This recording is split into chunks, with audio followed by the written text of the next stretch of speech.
आगे जो हमारे पास आता है वो माइटोसिस और मियोसिस का टॉपिक है। माइटोसिस और मियोसिस टू सेम है।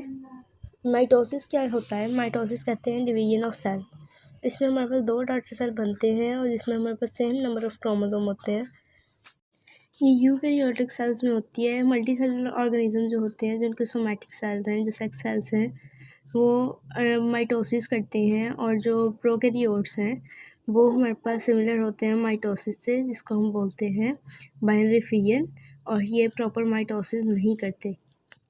अब हमारे पास माइटोसिस के 2 मेन फेजेस होते हैं। सबसे पहले हमारे पास आता है कैरियोकाइनेसिस और फिर आता है साइटोकाइनेसिस। जो कैरियोकाइनेसिस है वो होती है डिवीजन ऑफ न्यूक्लियस, जबकि हमारे पास साइटोप्लाज्म की डिवीजन जो है वो साइटोकाइनेसिस कहलाती है। इससे पहले हम लोग देख लेते हैं क्रोमेटिड और क्रोमोसोम का डिफरेंस। क्रोमेटिड होता है हमारे पास एक सिंगल, जो हमारे पास क्रोमोसोम, हाफ क्रोमोसोम जो होता है उसको बोलते हैं क्रोमेटिड, और जब ये 2 मिल जाते हैं तो इसको हम लोग क्रोमोसोम बोलते हैं। जो आपको स्क्रीन पे नज़र आ रहा है वो हमारे पास इस टाइम क्रोमेटिड है, और जब इसको हम लोग पेयर में ले आएंगे तो ये हमारे पास क्रोमोसोम बन जाएगा, और जब 2 क्रोमोसोम हम लोग मिलाएंगे तो हमारे पास होमोलोगस क्रोमोसोम बन जाएगा। अब आगे हम कैरियोकाइनेसिस में देख लेते हैं। कैरियोकाइनेसिस के आगे दो इसमें होती है हमारे पास 4 फेजेस में डिवाइड होता है ये, प्रोफेज, मेटाफेज, एनाफेज और टीलोफेज। इससे पहले हमारे पास इंटरफेज आता है। एक होता है हमारे पास इसमें माइटोटिक फेज, और एक होता है इसमें हमारे पास इंटरफेज। इंटरफेज में हमारे पास जो फेजेस आते हैं वो 4 फेजेस हैं। एक है G1 फेज, एक है G2 फेज, एक S फेज और एक G0 फेज। G1 फेज में हमारे पास 4 काम होते हैं। सबसे पहले नंबर ऑफ़ ऑर्गेनेलीज इंक्रीज़ होती हैं, फिर नंबर ऑफ़ ऑर्गेनेलीज का साइज़ इंक्रीज़ होता है, एंजाइम की प्रोडक्शन होती है और प्रोटीन की प्रोडक्शन होती है। G2 फेज़ में हमारे पास ट्यूबुलिन प्रोटीन, जो कि हमने पहले प्रोड्यूस की थी G1 फेज़ में, वो यहाँ पे स्पिंडल फाइबर की फॉर्मेशन करना शुरू कर देती है।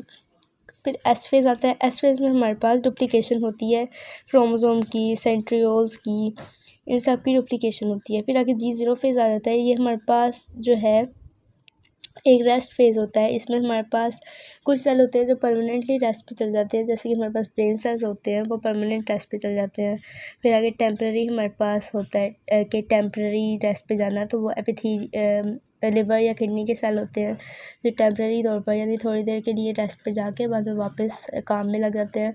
फिर हमारे पास कुछ ऐसे सेल्स होते हैं जो कि जाते ही नहीं है रेस्ट फेज़ में, तो वो हमारे पास होते हैं एपिथेलियल सेल, यानी स्किन के सेल। एपिथेलियल सेल जो होते हैं वो हमारे पास कॉन्स्टेंटली डिवाइड होते रहते हैं, इसलिए हमारे पास ये रेस्ट में नहीं जाते। फिर उसके बाद हमारे पास आता है माइटोटिक फेज़। माइटोटिक फेज़ में हमारे पास आ जाता है प्रोफेज़, मेटाफेज़, एनाफेज़ और टीलोफेज़। प्रोफेज़ में आप लोग देख सकते हैं 4 काम होते हैं। सबसे पहले न्यूक्लियर मेम्ब्रेन डिसअपेयर हो जाती है, स्पिंडल फाइबर की फॉर्मेशन होती है, फिर सेंट्रियोल्स जो हैं वो पोल्स की तरफ मूव करना शुरू कर देते हैं, और जो क्रोमोसोम है वो कंडेंस हो जाते हैं, और फिर हमारे पास यहाँ पे प्रोफेज़ की वर्किंग है। अब प्रोफेज़ में हमारे पास जो सारे इस सेल में हमारे पास जो क्रोमोसोम है जो कि डिवाइड होते हैं, उनका भी हम लोग स्ट्रक्चर एक दफ़ा देख लेते हैं। क्रोमोसोम में हमारे पास क्या होता है?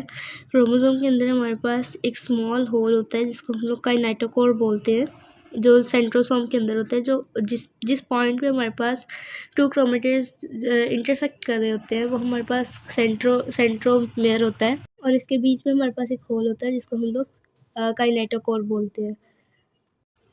अब इस पॉइंट से जो भी स्पिंडल फाइबर मूव करेंगी वो हमारे पास काइनेटोकोर स्पिंडल कहलाएंगी, और जो नहीं करेंगी वो नॉन काइनेटोकोर स्पिंडल कहलाएंगी। अब ये वर्किंग आप लोगों को प्रोफेज़ की स्क्रीन पे भी शो हो रही है, आप इसको देख के भी समझ सकते हैं प्रोफेज़ का सारा जो भी हमारे पास उनका होता है वर्किंग वो।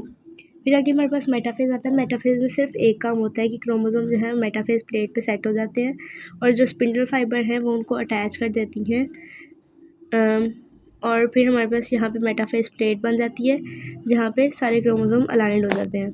आगे एनाफेज़ आता है। एनाफेज़ में हमारे पास क्या होता है कि जो सिस्टर क्रोमेटिड हैं वो मूव अपार्ट हो जाते हैं, वो सेपरेट हो जाते हैं, और हमारे पास जो सेंट्रियोल्स हैं उनमें स्पिंडल फाइबर ख़त्म होनी शुरू हो जाती है क्योंकि वो पोल्स की तरफ खींच लिया ना उन्होंने। और इसके बाद हमारे पास टीलोफेज़ आता है। टीलोफेज में हमारे पास क्या हो रहा होता है, टीलोफेज में हमारे पास न्यूक्लियर मेम्ब्रेन फॉर्मेशन हो रही होती है।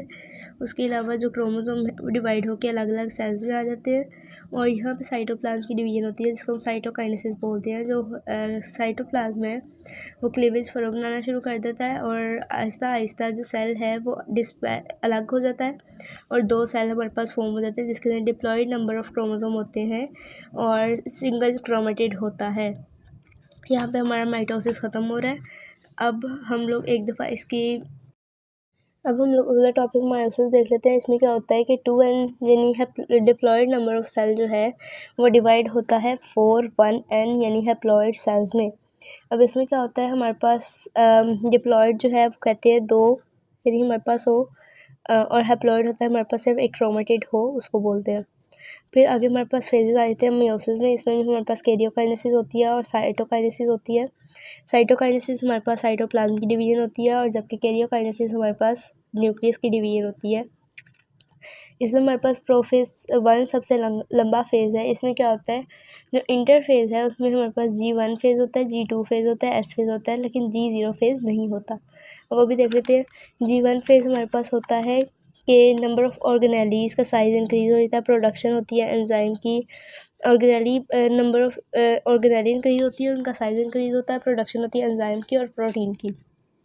G2 फेज़ में हमारे पास ट्यूबुलिन प्रोटीन जो है वो फॉर्मेशन करती है स्पिंडल फाइबर की और एस फेज़ में हमारे पास डुप्लीकेशन हो जाती है। अब हमारे पास G0 फेज़ यहाँ पे क्यों नहीं आता, यहाँ पे रेस्ट फेज़ क्यों नहीं आता, वो इसलिए नहीं आता क्योंकि जो हमारे पास मियोसिस है वो एक एज में जाके होती है जब हमारे जो सेक्स सेल्स हैं वो मैच्योर हो जाते हैं, उसके बाद आती है। तो अगर उसके बाद वो रेस्ट पे चला जाए तो हमारे पास जो है आगे प्रोडक्शन नहीं हो सकेगी, इस वजह से हमारे पास यहाँ पे रेस्ट फेज़ नहीं होता। फिर हमारे पास प्रोफेज़ 1 आ जाता है। प्रोफेज़ 1 में हमारे पास पेयरिंग होती है क्रोमोसोम की, जिनको हम लोग साइनेप्सिस बोलते हैं। हर पेयर जो है उसको बाइवेलेंट बोलते हैं और जो 4 क्रोमेटिड्स हैं हमारे पास उनको हम टेट्राइड बोलते हैं।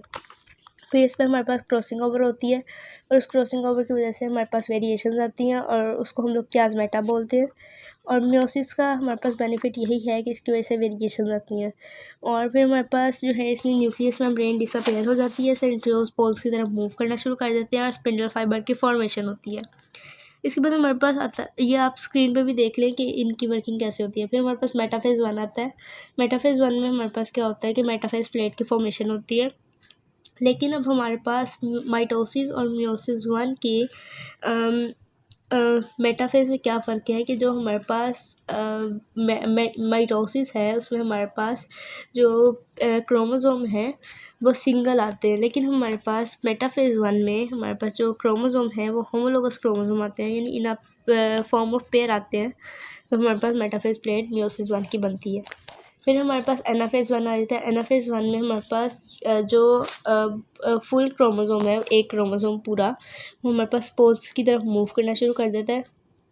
लेकिन एनाफेज़ जो हमारे पास माइटोसिस का था उसमें क्या होता था, सिर्फ सिंगल क्रोमेटिड जो थी वो पोल्स की तरफ मूव करती थी, वो सेपरेट हो जाता था क्रोमोसोम। लेकिन यहाँ पे फुल क्रोमोसोम जो है वो डिवाइड करेगा। इसके शुरू में हमारे पास 8 सेल होंगे, 8 क्रोमोसोम हमने बनाए हैं, तो वो डिवाइड करेंगे। फिर आगे टीलोफेज़ 1 आता है। इसमें क्या होता है, इसमें हमारे पास साइटोकाइनेसिस होती है। फिर उसके बाद हमारे पास इसमें जो न्यूक्लियर मेम्ब्रेन है वो बनना शुरू कर देती है। 4 क्रोमोसोम फुल एक हमारे पास एक सेल में आएंगे और हमारे पास 2 सेल बनेंगे हैप्लॉइड नंबर ऑफ़ क्रोमोसोम के। फिर उसके बाद हमारे पास आता है मियोसिस 2 आता है। इसमें हमारे पास क्या होता है कि ये हमारे पास इसका इंटरफेस बहुत छोटा होता है, इस वजह से इसमें ज़्यादा शो नहीं किया जाता इंटरफेस। तो इंटरफेस में बाकी सारी फेजेस होती हैं, लेकिन हमारे पास यहाँ पे एस फेज नहीं होता, डुप्लीकेशन नहीं होती, क्योंकि अगर यहाँ पे डुप्लीकेशन होगी तो जो हमारे पास मियोसिस 1 में जो सेल्स हैं हमारे पास सेम वही बन जाएगा, लेकिन हमें वो नहीं चाहिए। हमें चाहिए haploid number of cell, haploid number of chromosome का सेल चाहिए, तो हमारे पास डुप्लीकेशन नहीं होगी यहाँ पे। फिर प्रोफेज़ 2 आता है। प्रोफेज़ 2 में हमारे पास स्पिंडल फाइबर की फॉर्मेशन होती है। जो हमारे पास क्रोमोसोम है वो कंडेंस हो जाते हैं, सेंट्रियोल्स पोल्स की तरफ मूव कर जाते हैं और हमारे पास न्यूक्लियर मेम्ब्रेन डिसअपेयर हो जाती है। फिर मेटाफेज़ 2 आता है। मेटाफेज़ 2 में मेटाफेज़ 2 में हमारे पास मेटाफेज़ प्लेट बनती है। कैसे बनती है कि जो हमारे पास एक सिंगल सेल था उसके अंदर एक फुल क्रोमोसोम आते हैं, वो हमारे पास मेटाफेज़ प्लेट पे स्पिंडल फाइबर की मदद से सेट हो जाएंगे, जिनको हम लोग मेटाफेज़ प्लेट की फॉर्मेशन बोलते हैं। फिर आगे एनाफेज़ आता है। एनाफेज़ में हमारे पास क्रोमेटिड जो है वो सेपरेट हो जाएंगे और पोल्स की तरफ मूव करना शुरू कर देंगे। और आगे टीलोफेज़ में हमारे पास साइटोकाइनेसिस होगी, दो सेल अलग हो जाएंगे, न्यूक्लियर मेम्ब्रेन बनेगी और हमारे पास हैप्लॉइड नंबर ऑफ सेल बन जाएंगे और एंड पे हमारे पास 4 टोटल सेल फॉर्म होंगे और हमारे पास टीलोफेज़ 2 जो है वो यहाँ पे एंड हो जाएगा और ये हमारे पास मियोसिस कंप्लीट होगी। अब हमारे पास आगे इनके डिफरेंस देख लेते हैं मियोसिस और माइटोसिस का। माइटोसिस जो है ये ग्रोथ, रिपेयर या एसेक्सुअल रिप्रोडक्शन करवाती है, जबकि मियोसिस में हमारे पास गैमेट्स की प्रोडक्शन होती है, स्पर्म या एग सेल की प्रोडक्शन होती है। और हमारे पास माइटोसिस में एक डिवीजन होती है, जबकि मियोसिस में हमारे पास 2 डिवीजन होती हैं, मियोसिस 1 और मियोसिस 2। और इसमें number of daughter cell mitosis में हमारे पास 2 सेल्स बनते हैं, जबकि मियोसिस में हमारे पास 4 सेल्स बनते हैं। और माइटोसिस में हमारे पास जो पेरेंट सेल है, जो ऑफस्प्रिंग है, वो जेनेटिकली आइडेंटिकल होता है उसके, जबकि मियोसिस में हमारे पास वेरिएशन आ जाती है, डिफरेंट हो जाता है। और क्रोमोसोम नंबर जो है इसमें माइटोसिस में 2n होता है, डिप्लॉइड होता है, जबकि मियोसिस में हमारे पास n हैप्लॉइड नंबर बन जाते हैं। फिर उसके बाद होमोलोगस जो क्रोमोसोम है वहाँ पे माइटोसिस में पेयरिंग नहीं होती, जबकि मियोसिस में पेयरिंग होती है और साइनेप्सिस बनते हैं मियोसिस 1 में। और क्रॉसिंग ओवर माइटोसिस में नहीं होती, मियोसिस में होती है, प्रोफेज 1 में। उसके अलावा जो है माइटोसिस हमारे सोमैटिक सेल यानी बॉडी सेल्स में बनती है और मियोसिस जो है ये जर्म सेल्स में यानी कि ओवरीज और टेस्टिस में बनती हैं। इनका कंपैरिजन जो है, अगर आप लोग ये देखना चाहते हैं तो ये एक पिक्चर शो हो रही है स्क्रीन पे, आप लोग यहाँ पे देख सकते हैं कि इनमें क्या डिफरेंस है। तो जो आप समझना चाहते हैं तो आप क्लियरली यहाँ पे समझ सकते हैं।